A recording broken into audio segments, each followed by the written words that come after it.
السلام علیکم۔ مولانا ڈاکٹر اسرار احمد کے بیانات سننے کے لیے ہمارے یوٹیوب چینل کو لائک شیئر سبسکرائب کریں، شکریہ۔ پاکستان کے داخلی اور علاقائی جو مسائل ہیں، اب اس کے ضمن میں اپنا ذہن بنا ہی رہا تھا کچھ کہ کیا بات کروں، کہاں سے شروع کروں، کیا صغرا ہو کیا کبرا ہو۔ کہ وہ رات جو ہے وہ ایٹمک دھماکہ ہو گیا، اتنا بڑا واقعہ ہو گیا، اچانک جو ہے ایمرجنسی آ گئی، عدلیہ ختم اور ذرائع ابلاغ کی جو ہے پابند، اور ایک بڑا جو ہے ایک انقلاب آ گیا ہے اس ملک کے اندر۔ اب اس سے صورتحال جو ہے بہت بدل گئی ہے، ایک دم بہت بدل گئی ہے۔ میں نے اس سے پہلے 4.25 سال پہلے اسی جگہ پر 29 فروری 2004 کو تقریر کی تھی، اس کا یہ میرے پاس اب بھی موجود ہے نوٹس، اور اس کا اشتہار جو دیا تھا اس میں لکھا تھا اخبار میں بہت بولڈ، کیا پاکستان کے خاتمے کی الٹی گنتی شروع ہو چکی ہے؟ کیا پاکستان کے خاتمے کی الٹی گنتی شروع ہو چکی ہے؟ اور میرا جواب تھا اٹس اے بگ یس، ہاں پاکستان کے خاتمے کی الٹی گنتی شروع ہو چکی ہے۔ یہ ہے 4.25 سال پرانی بات۔ اس وقت جو میرا صغرا کبرا تھا وہ بنیادی طور پر 2 باتوں پر تھا۔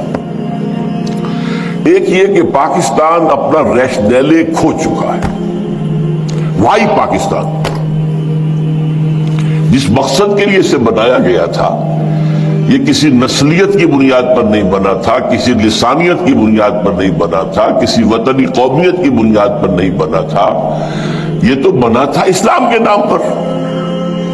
اور ایک انتہائی سمجھیے کہ خونی بلڈی جو ڈویژن تھی، دی گریٹ ڈیوائڈ، ایک بڑی کتاب لکھی گئی تھی، دی گریٹ ڈیوائڈ، تاریخ انسانی کی عظیم تقسیموں میں سے وہ تقسیم تھی۔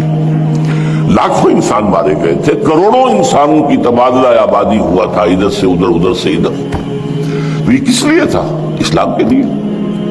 اب ظاہر بات ہے کہ جب یہ ایک آئیڈیالوجیکل اسٹیٹ تھی اور یہاں وہ آئیڈیالوجی جو ہے نہ پروموٹ کی گئی نہ نافذ کی گئی، تو اٹ ہیز لاسٹ اٹس ریزون دی ایتھل۔ یہ جو فرانسیسی ایک لفظ ہے ریزون دی ایتھل، یعنی کسی چیز کے وجود کا سبب، جو اس کا وجود کا سبب ہے، ریزون وہ ریزن، انگریزی میں ریزن آپ کہیں گے تو وہ ریزون ہے، ریزون دی ایتھل۔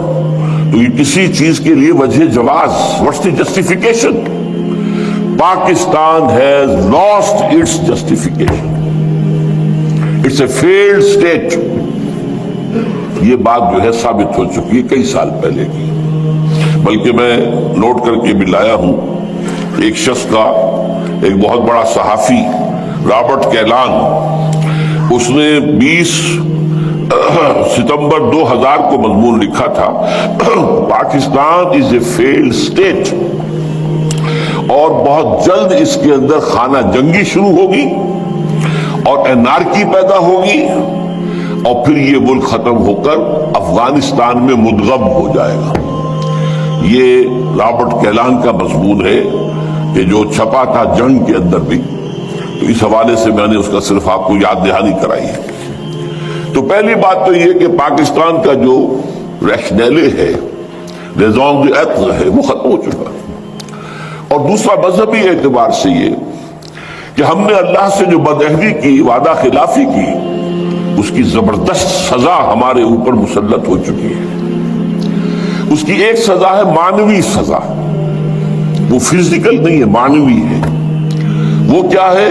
نفاق ہمارے دلوں کے اندر پلا دیا گیا ہے۔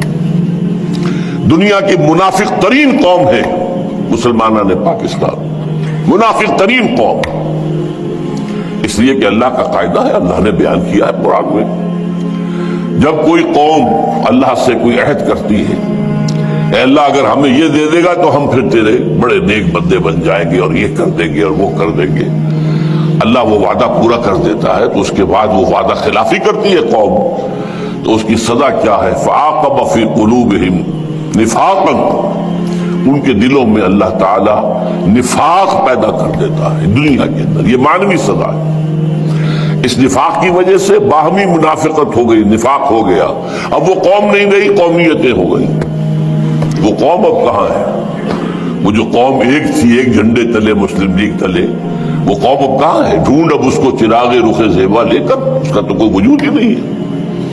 قومیتوں میں تحلیل ہو چکی ہے، عصبیتوں میں تقسیم ہو چکی ہے، علاقائیت بھی ہے، نسلیت بھی ہے، لسانیت بھی ہے، اور مذہبی تفرقے بھی ہیں۔ وہ تو پارا پارا ہو چکی ہے۔ اس اعتبار سے نفاق باہمی، یہ نفاق کی ایک شکل ہے۔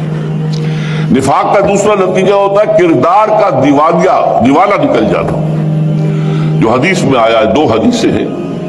منافق کی نشانیاں 3 ہیں، جس میں تینوں ہے پکا منافق ہے، اور جس میں ایک ہے تو اسی درجے میں منافق ہے۔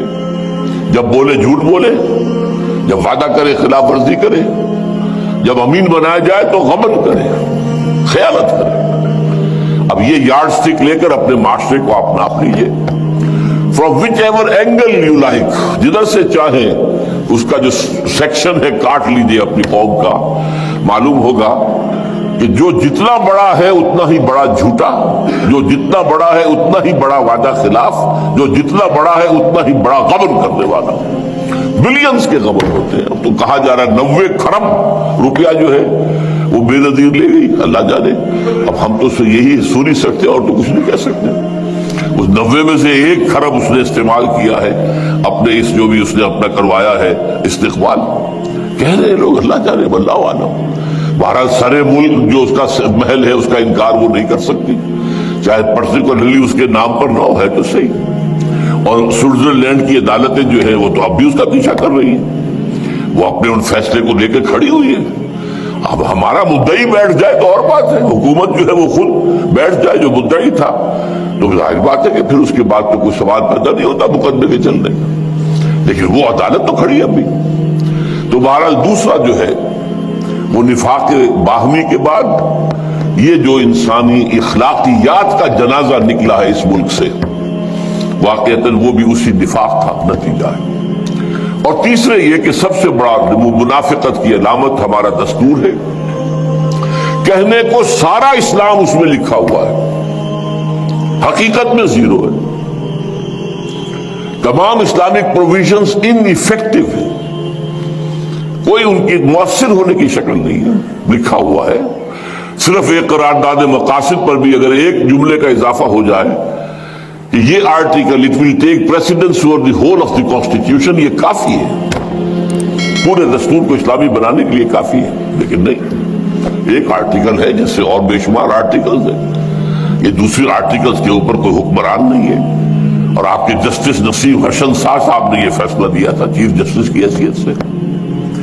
تو اسی طریقے سے کوئی قانون سازی کتاب و سنت کے منافی نہیں کی جائے گی، اس کو بھی اٹیچ کر دیا گیا کاؤنسل آف اسلامک آئیڈیالوجی سے۔ وہ رپورٹیں دیتی رہے گی، دیتی رہے گی، دیتی رہے گی، دیتی رہے گی، رپورٹوں کی اب بات لگ گئے، الماریاں بھر گئی۔ کوئی ایک رپورٹ بھی آج تک پارلیمنٹ میں پیش نہیں ہوئی، کسی ایک رپورٹ کی بنیاد پر بھی کوئی قانون سازی نہیں ہوئی۔ اور ہمارا وہ جو ایک ڈکٹیٹر آیا تھا اسلام کے نام پر، ضیاء الحق، اس نے فیڈرل شریعت کوڈ بنائی تو اس کو 2 ہتھکڑیاں پہنا دی، 2 بیڑیاں ڈال دی۔ دستور پاکستان تمہارے دائرے سے خارج، جوڈیشل پروسیجرل لاز تمہارے دائرے سے خارج، مسلم فیملی لاز تمہارے دائرے سے خارج، اور یہ کہ جو فسکل لاز ہیں مالیاتی وہ بھی 10 سال تک خارج۔ رہ کیا گیا؟ فریب، جھوٹ، دھوکہ دینے کے لیے دنیا کو فیڈرل شریعت کورٹ۔ اب روپے کروڑوں خرچ ہو رہے، تنخواہیں ہیں، سب کچھ ہے، یہ سب ایکسرسائز ان فیوٹیلیٹی۔